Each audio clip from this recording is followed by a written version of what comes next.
Welcome back to the Beth Twist School of how to put things together in a very imprecise way and have them still turn out okay. I have been making so many fobs this year, as many of you are aware, as I've had this series of festive little fobs. I've been making 9 or 10 fobs a month, sometimes a few more. And my methods have never been great. My technique is make it up as you go along, but I feel like I've come up with a way of putting things together that is approachable for just about anybody. So what this particular tutorial is going to be about is attaching rickrack, and I do it 2 different ways. One way is inserting a larger rickrack like this one in the seam so that it's a little ruffly edge, and the other way is sewing it on the side so that the points go on either side of the seam. If that doesn't make sense right now, just keep watching the tutorial and I'm going to demonstrate. So for the purpose of this tutorial, I already finished the pieces of the fobs. If you would like to see how I do that, check out my other tutorials. I have a few different methods that you'll find on my channel. So we're going to start with this little guy. I'm going to use rickrack also for the loop that will go through the scissors, or for hanging if you're going to hang it on a tree.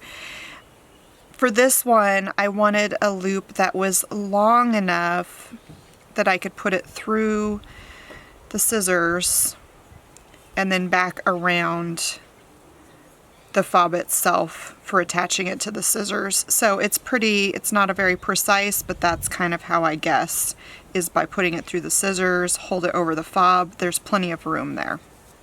Okay, I tend to just do things like that without measuring, and if that drives you crazy, this is probably not the tutorial for you. So I have my little folded piece ready. I just stick it so that it's in the middle. I've got my needle threaded with a brown because I'm going to be inserting brown rickrack, and that's the color that I'm happy with. You could do a contrasting thread if you wanted, darker, lighter, really the choice is yours. Okay, so my thread's ready, and then I have my length of rickrack over here, which I've not cut yet because I want to make sure that I have just the right amount, and it's easier for me to do it as I go. So first I'm going to trim off this little frayed edge, and I'm going to have it so that the rickrack comes down to a nice, cut it along, does that make sense? I don't know if I'm making sense. Cut it so that you're lined up with the peak of the rickrack like that, so that you've got a nice point to insert down into the seam.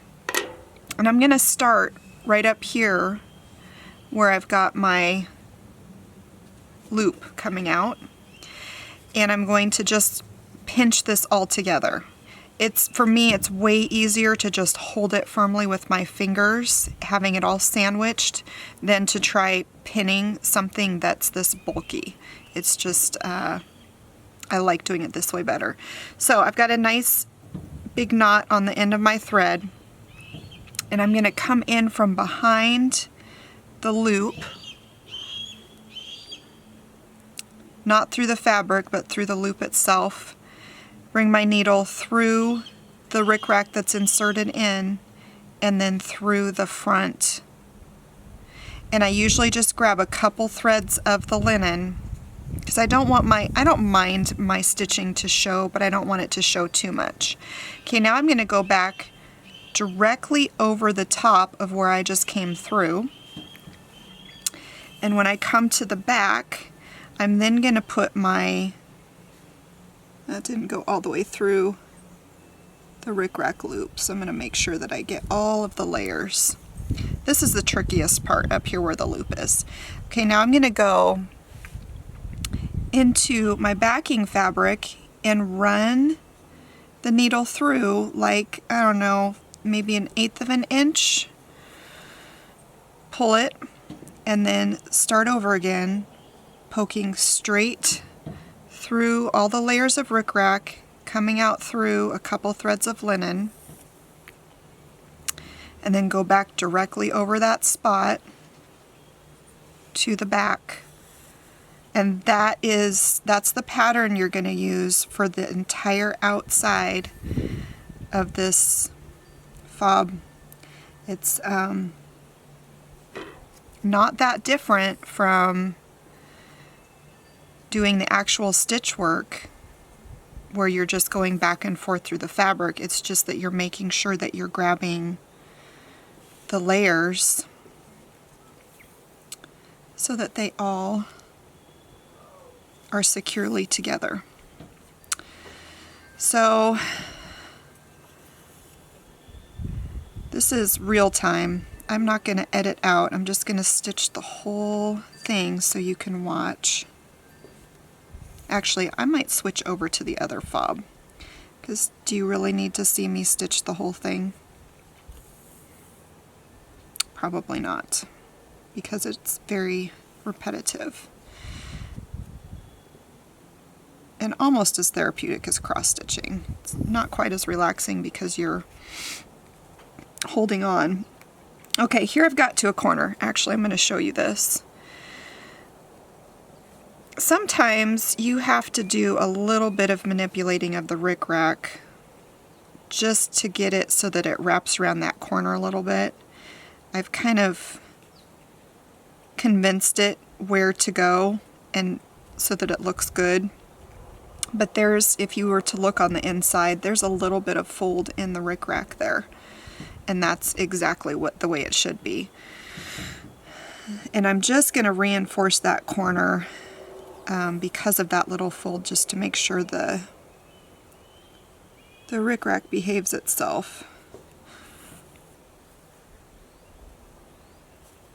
So I went through a couple times, and now I'm going to continue the process of moving along in about 1/8 of an inch at a time.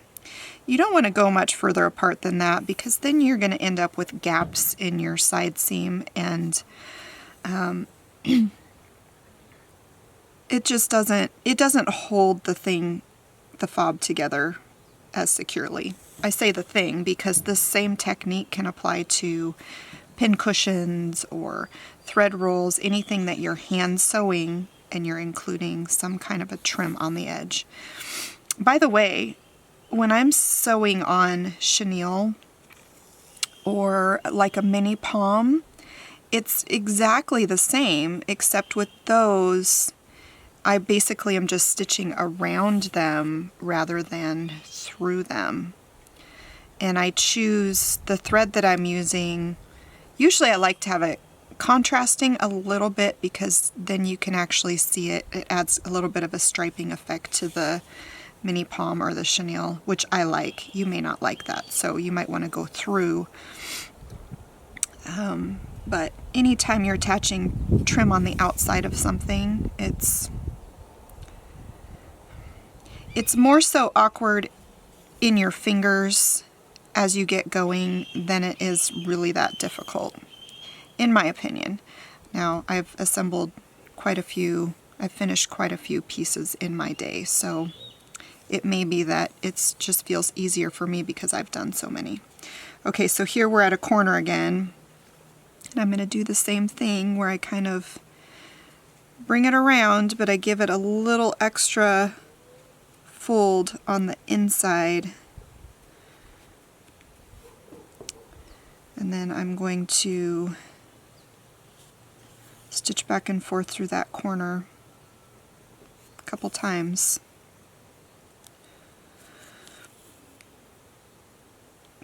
Take your time when you're doing this.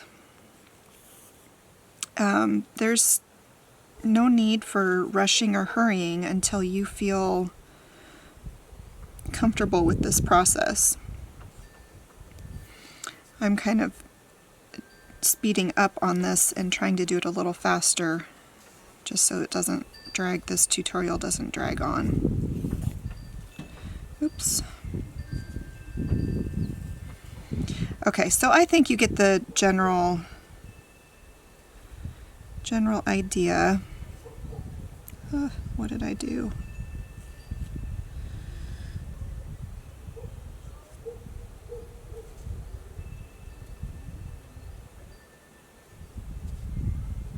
There. Even the professionals get knots in their threads.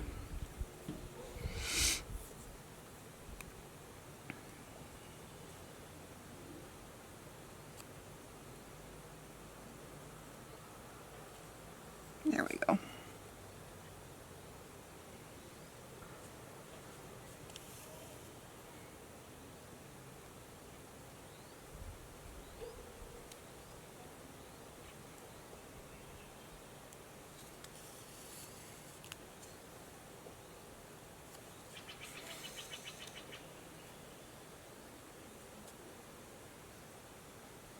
Once you get used to the feeling, you can actually do that whole motion in one.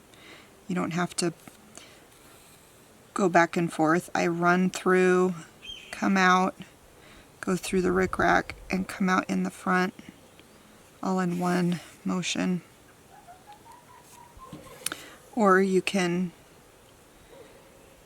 do it this way, where you go through and then all of your needle stays straight. I do tend to bend my needles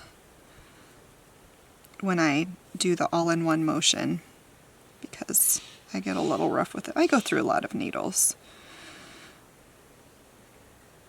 My preference for needles is petite because I find that they just turn easier in my hand than a longer needle. I've gotten used to the feel of a petite, and it doesn't matter what linen, what project I'm working on, the petites are what I gravitate toward. And anytime I find myself in a spot where I can't find my regular needles and I have to go to something else from my pin cushion, I feel like I'm a beginning stitcher because it just feels so awkward and bulky in my hands. But really, it's a personal preference. You need to use what feels comfortable in your hands. These needles in particular that I'm using right now are Mary Arden Tapestry Petites. They're a size 26. But I also really like the John James Petites.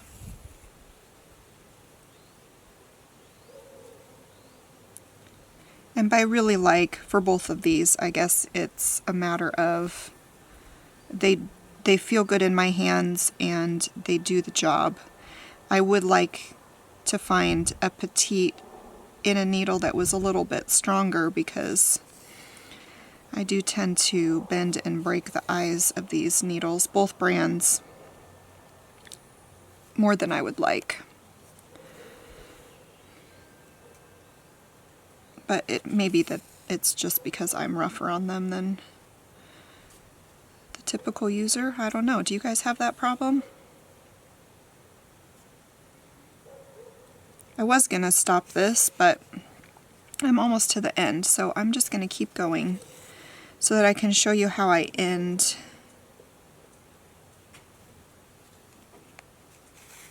I don't know. I'll probably edit that part out.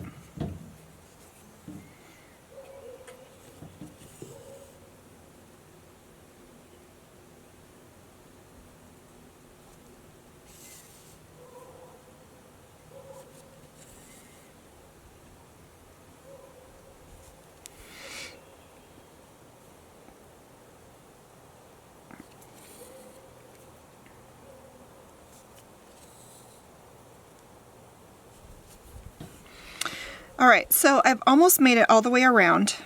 So now I can cut my rickrack at just the right spot.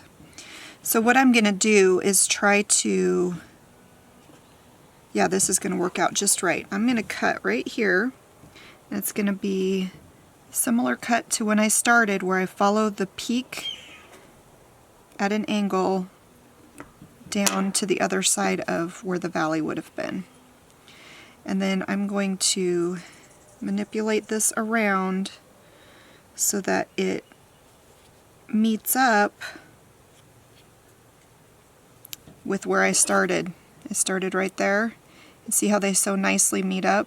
Doesn't always work out that way, but I find that it doesn't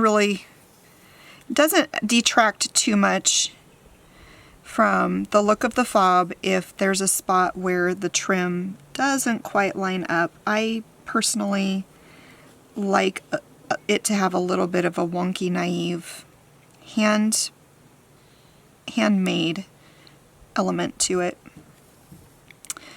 I don't mind some lack of precision, I guess you could say. I figure the joy is in the process, and if I was entering this in a competition with other finishers, I would not win the competition. But it wouldn't matter to me because I like this little guy, and this little guy is going to go on a pair of scissors someday when it's done with its life of limelight, and hopefully someone will enjoy it. I mean, look at my corners. You can see my fold right there. It's not quite lined up. But it's cute. Okay, so ending. You may or may not know this trick. Bring your thread through to the back side, and then you are going to tie a knot. With a single thread, I would do just a single knot. So once and a second time, and make sure your knot is not flush against your fabric. You want it to be like a tenth to a quarter of an, not quarter, sorry, 1/8 inch, maybe a 1/16 of an inch. I'm gonna go one more time. From where you would normally knot it if you wanted your knot to show, but I'm gonna hide this knot. And how I'm gonna do that is now I'm gonna go into this fabric with my needle, pull it out, and when you get to where the knot is up against, you're probably not going to be able to see this on the video, but the knot is right up to the seam, just give it a gentle pull until it pops through the fabric. Now your knot is on the inside rather than the outside, and then you just trim this, scratch it a little bit so the tail goes inside, and your knots are all hidden because the knot from your first knot is down inside the seam and your last knot is down inside the fabric. And there you have rickrack inserted into the seam. Now we're going to set this aside, and I'm going to do a mini rickrack on this fob. And the mini rickrack I'm going to sew on the outside. Now this one, okay, so I've stitched all the way around and I'm back up at the top, and I just wanted to quickly show you what I do at the end. And it's similar to my finish with the larger rickrack, where now I see where my ends are going to meet up and I trim. I'm going to choose to keep the pattern of the rickrack going to the front of the loop. You could, if you wanted, make your rickrack start and finish behind the loop so you can hide that there's a rough little area where they're going to meet up. But I'm just going to keep it on the front because I don't mind. So I'm just going to finish up the last couple of peaks, stitching the peaks down.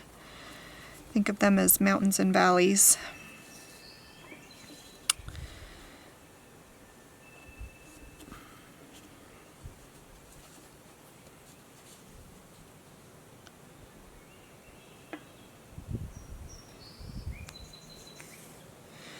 Okay, so there's my last little peek.